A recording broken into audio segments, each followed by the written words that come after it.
Alright, so unlike the Craig jig, sometimes you can't hide the joint. So when the two of these are together, we don't want to see some sort of pocket hole or anything in the back side. So we need a joint that goes together that we can hide where they go together.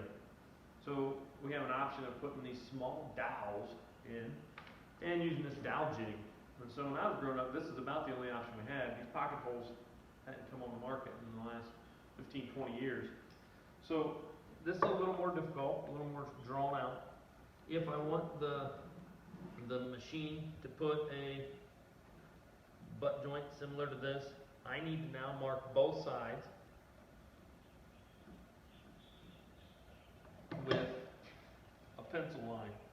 Those two pencil lines are where the dowels are going to go. And I'm going to use this dowel jig. It's called dowel. I think these are about $30 or $40. And it has a small mark right here for different sized drill bit holes, the 1/4 inch, 3/8, 5/16, 7/16 and a half. And I put a little piece of chalk or something in there to whiten that up so I can make this line up just perfect with this line. And so when I drill the drill bit down through there, it lines it up perfectly, but it also centers it side to side here. I need to do that on all 4 marks, 2 on this piece of wood and 2 on the other piece of wood in order to get that to work. Now the drill bit is just your standard 3/8 drill bit, but it needs to go through over half the distance of the dowel. Well, the dowels that I have are 2-inch dowels, so I made it so I put just a piece of tape, so it's not an actual stop. You can use a stopper, but I just use some tape. So it goes down in here about 1 1/4 inches. So the holes between the two of them added together 1 1/4 inches and 1 1/4 inches, 2.5. So we have about a 1/2 inch of play when putting this dowel in. That gives room for the expansion of the glue and if there's any air on either side. So first thing I want to do is once again line up my pencil line with the chalk line. I'm going to chuck up the bit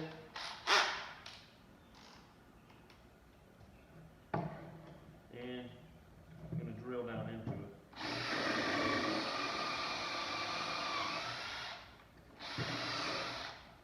I'm going to move it over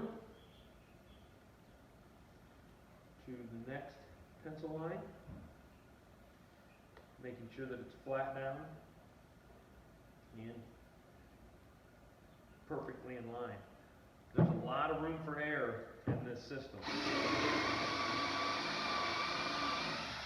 So if you don't have things lined up, your piece of lumber is not going to fit together very well. Again, I'm lining up these here.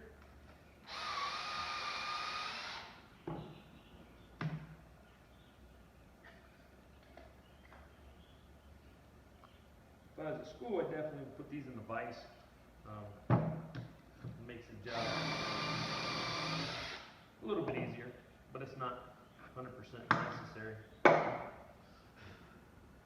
So now, I'm going to take just a little bit of glue. Like I said with the Craig jig, you didn't need glue. I'm going to put just a little squirt of glue in each of the holes here. And the first thing I'm going to do is take my handy dandy mallet and tap these in. Now I'm going to put a little bit more glue in the other holes.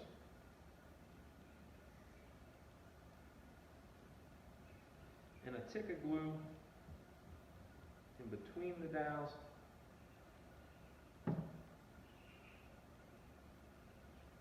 So we have a little bit holding these boards together, because now we don't have screws like last time. So now I'm getting them lined up. If this was an actual cabinet, I would put a clamp across here and hold all that together. Once again, then I have to sand this and hopefully now I have to wait for this process and the glue to dry. Craig jig, I could just move on to the next step. This, I have to wait about an hour for everything to cure and make sure that everything lines up perfectly. So I have a miter joint here. We went ahead and drilled the holes and added the glue and the pegs and things for you. But it's the same thing. We line them up and we can tap these together. Makes a really nice joint, but it's a little more labor intensive, and you definitely need a clamp. The one thing to caution yourself is if all four corners, you need to be able to glue them all together at one time, get the clamps on them all at one time, and you have about 5 minutes from the start of when you start working with the glue to when it starts to get tacky and set up. So we got to be very cautious that we've got everything lined up perfectly if we're building a frame similar to this.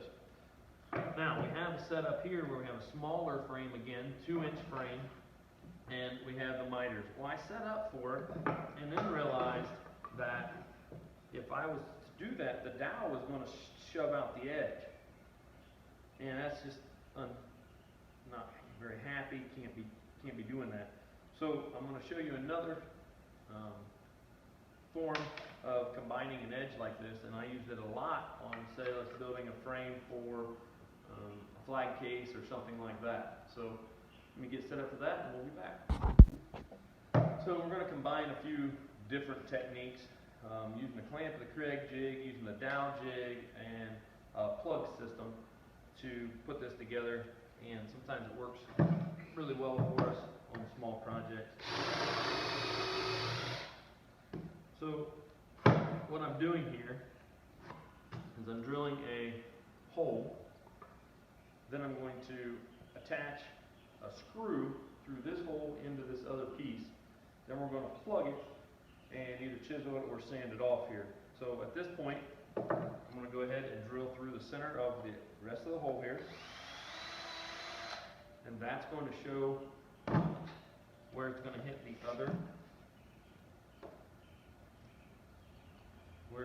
the other miter board. At this point, I'm going to pull my clamp from the Craig jig into play and make it a little extra tight this time, because I want to hold it together for a couple minutes here while I do a couple other things.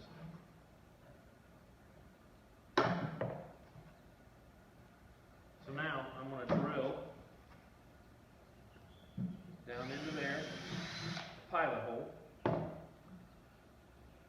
Then I'm going to attach a screw through that down into that other pilot hole.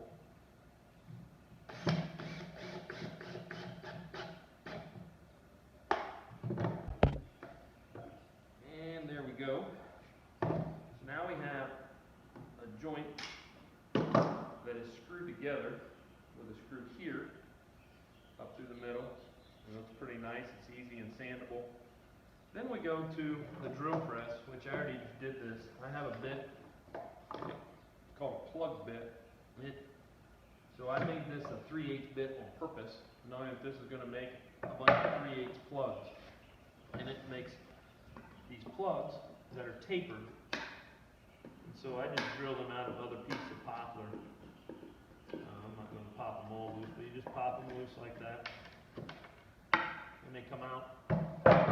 And now all I have to do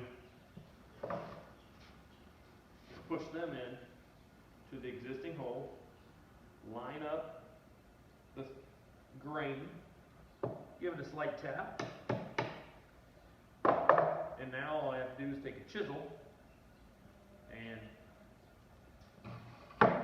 chisel off